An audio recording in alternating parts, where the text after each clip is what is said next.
Assalamualaikum warahmatullahi wabarakatuh. Saya Dinda, perwakilan dari kelompok 2 selaku moderator, bersama rekan-rekan saya Aulianisa Cantika, Ayu Dwi Wandira, Balkis Azahra Wibowo, dan Dina Aulia akan mempresentasikan analisis usaha pedagang buah. Berikut ini adalah PowerPoint yang sudah kelompok kami buat untuk bahan presentasi. Saya Aulianisa Cantika ingin menjelaskan tentang latar belakang usaha tersebut. Di dalam kondisi yang seperti sekarang ini, banyak sekali orang-orang yang kesulitan dalam menjalankan kehidupannya, terkhusus dari segi ekonomi. Banyak orang yang terkena dampak dari pandemi ini, tidak hanya memakan korban jiwa, tetapi dampak lainnya adalah kondisi ekonomi yang ikut menurun. Tidak hanya dari kalangan atas, tetapi kalangan menengah dan kalangan bawah pun terkena dampaknya. Maka banyak sekali orang-orang yang memutar otak untuk memulai atau memperbaiki kehidupan ekonominya. Segala cara mereka lalui demi mempertahankan hidup keluarganya. Salah satu jalan keluar yang harus mereka pilih adalah dengan cara berwirausaha. Apapun bidangnya, mereka tekuni usaha tersebut. Usaha buah dipilih olehnya dan dilakukan dengan tujuan sebagai persiapan wirausahawan mengumpulkan dana pensiunnya. Dan sebagai strateginya, jika suatu saat nanti ia dan istrinya terkena PHK, maka ia tidak lagi bingung dalam menjalani kehidupan ke depannya. Usaha buah ini bisa dikatakan sebagai tabungan untuk keluarganya di masa depan nanti. Usaha buah ini juga dipilih karena dalam keadaan yang seperti ini banyak sekali orang-orang yang membutuhkan asupan-asupan vitamin yang dapat menyehatkan dan menstabilkan kekebalan tubuh dalam menjalankan aktivitas hari-hari. Slide selanjutnya yaitu analisis SWOT. Strength, Weakness, Opportunities, and Threats. Strength atau kekuatan, buah memiliki banyak manfaat bagi kesehatan tubuh. Buah yang dijual masih sangat fresh karena didapat langsung dari distributornya. Jadi sangat dijamin tingkat kebersihannya. Weakness atau kelemahan, resiko buah yang membusuk jika dalam jangka waktu kurang dari 1 minggu tidak habis, maka penjual meminimalisirnya dengan cara menstok buah sesuai dengan pesanan yang sudah ada. Buah hanya memiliki jangka waktu sebentar untuk bertahan. Maka dari itu, jika sudah membelinya, pastikan langsung dikonsumsi maksimal 3 hari setelah dibeli. Jika tidak, buah akan membusuk. Atau jika tidak ingin langsung dikonsumsi, pastikan buah dicuci bersih terlebih dahulu. Kemudian dimasukkan ke dalam wadah dan ditaruh di lemari pendingin. Opportunities, peluang. Buah yang dijual masih sangat fresh. Buah dipilah dan dipilih kebersihannya terlebih dahulu sebelum dipasarkan. Buah dapat dikonsumsi oleh segala kalangan. Threat, ancaman. Banyaknya penjual buah di luar sana yang menawarkan harga yang jauh lebih rendah, sehingga persaingan dalam penjualan lebih tinggi. Banyaknya inovasi-inovasi penjualan yang dilakukan oleh orang-orang dalam menarik perhatian pembeli, maka dari itu penjual juga memerlukan inovasi lebih lainnya. Selanjutnya akan dijelaskan oleh Ayu. Untuk slide selanjutnya, kita ingin mengetahui bagaimana visi dan misi perusahaan dalam jangka panjang. Visi dan misi dari bisnis warung buah yang Bapak Agung jalani sebagai pedagang UMKM kecil, yaitu visinya, ia membuka warung buah ini karena sebagai bentuk investasinya di masa depan nanti. Ia tidak ingin ketika ia pensiun nanti keluarganya tidak dapat memenuhi kebutuhan hidupnya. Maka dari itu, Pak Agung membuka warung buah kecil-kecilan ini sebagai bentuk investasi atau tabungannya di masa depan nanti. Dan untuk misinya, ia berharap agar usaha ke depannya membuka toko yang lebih besar dengan letak yang strategis dari tempat yang kini ia tekuni. Begitupun dengan omset yang besar per hari bahkan per bulannya.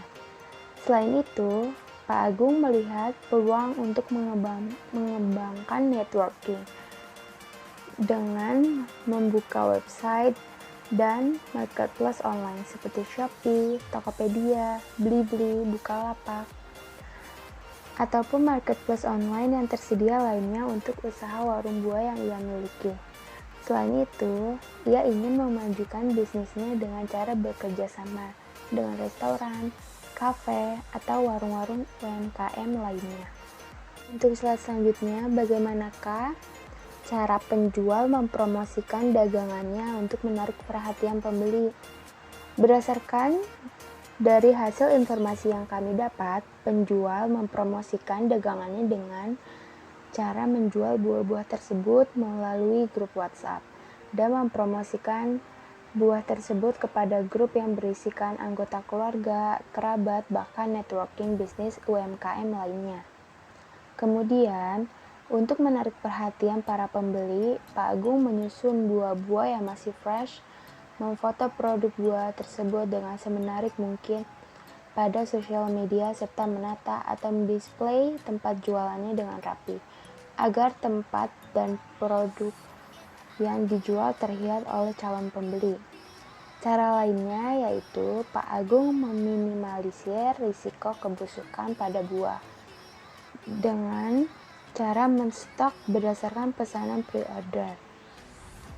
Kemudian sebagian dari produk buah dipajang untuk dijual.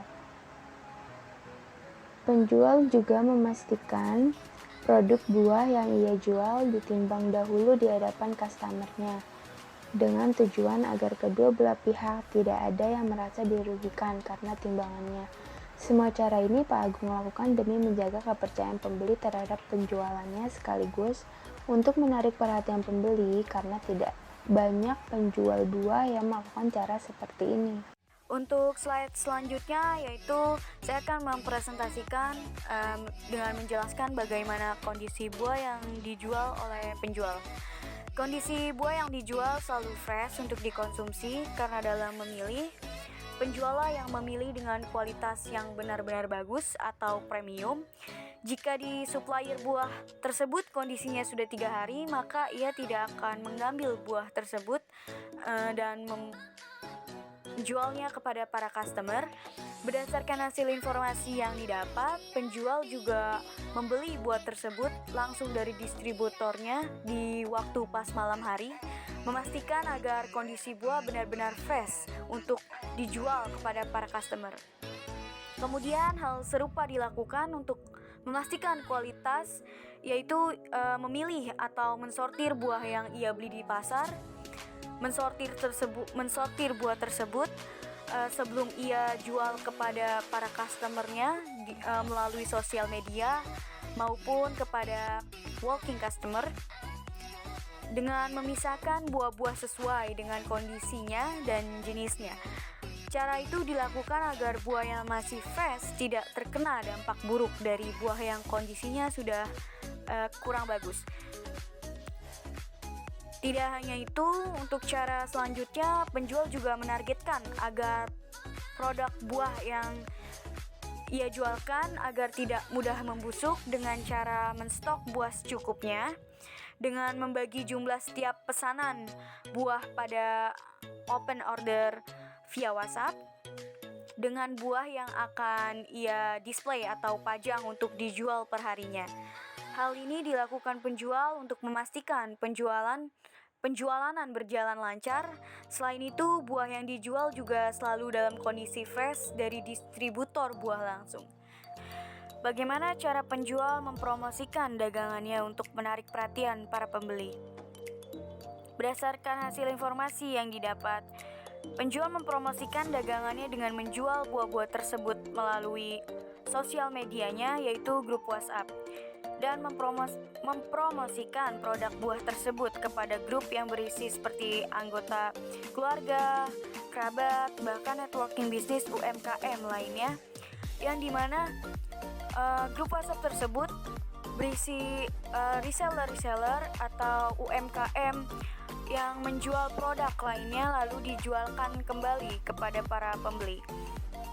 Lalu kemudian untuk menarik perhatian para pembeli, Pak Agung menyusun buah-buah yang masih fresh, lalu foto produk buah tersebut dengan semenarik mungkin pada sosial medianya, serta menata atau mendisplay tempat buah tersebut berdasarkan jenisnya, tempat jualannya dengan serapih mungkin agar tempat dan produk yang dijual terlihat oleh calon pembeli.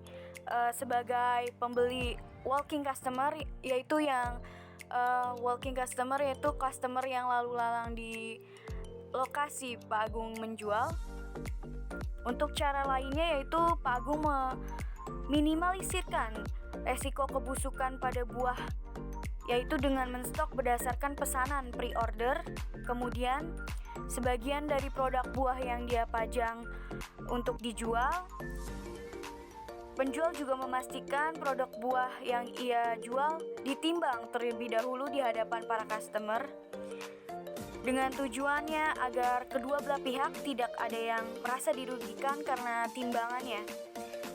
Semua cara yang dilakukan demi menjaga kepercayaan pembeli terhadap penjualnya, sekaligus untuk menarik perhatian para pembeli, karena tidak banyak penjual buah yang melakukan cara seperti ini.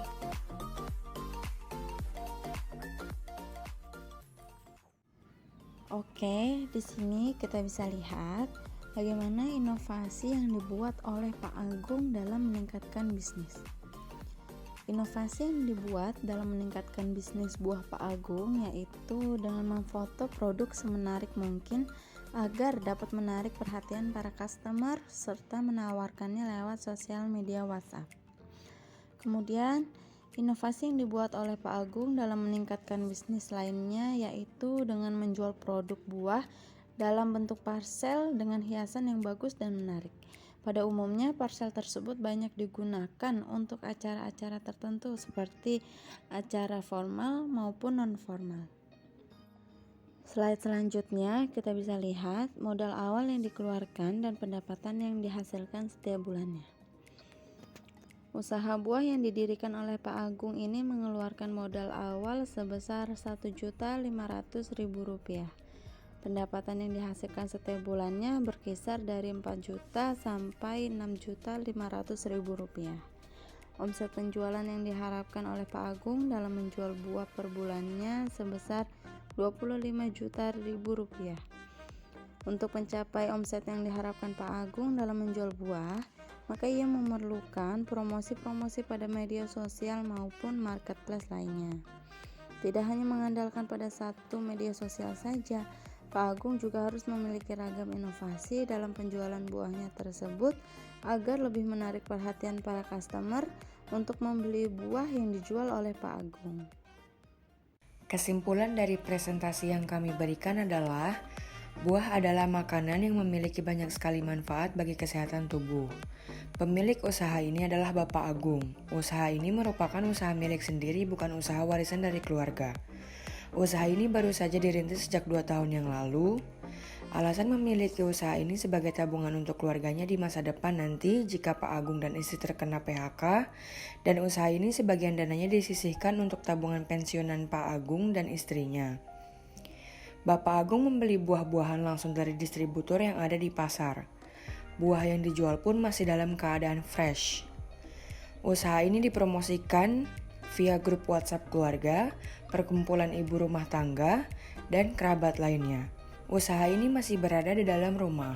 Kedepannya, Pak Agung ingin memiliki kios atau toko buah yang tempatnya lebih strategis agar pembeliannya meningkat dan omsetnya pun meningkat.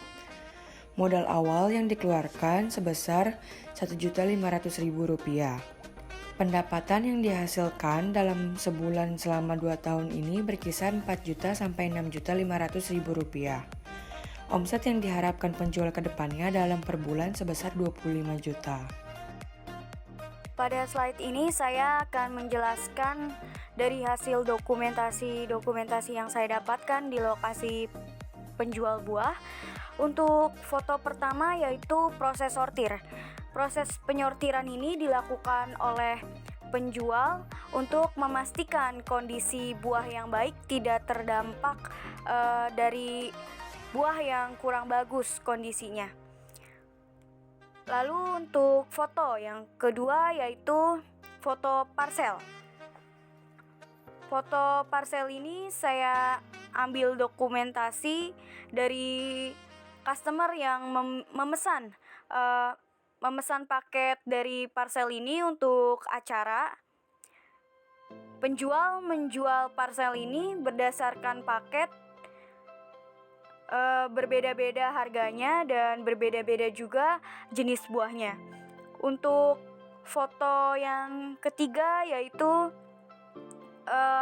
penjual menservis atau melayani walking customer untuk memastikan pelayanan terbaik dan menimbang secara langsung di hadapan para customer untuk meningkatkan kemajuan pelayanan terbaik bagi customernya dan penjualan akan stabil. Sekian dari penjelasan dokumentasi yang saya dapat. Terima kasih. Cukup sekian presentasi dari kelompok kami selaku kelompok 2. Saya ucapkan terima kasih kepada Bapak Wardohi dan rekan-rekan atas waktunya dan kesempatan kepada kami untuk memberikan presentasi ini. Mohon maaf apabila ada kesalahan selama proses presentasi yang kami berikan. Kurang lebihnya mohon maaf, kami ucapkan terima kasih. Wassalamualaikum warahmatullahi wabarakatuh.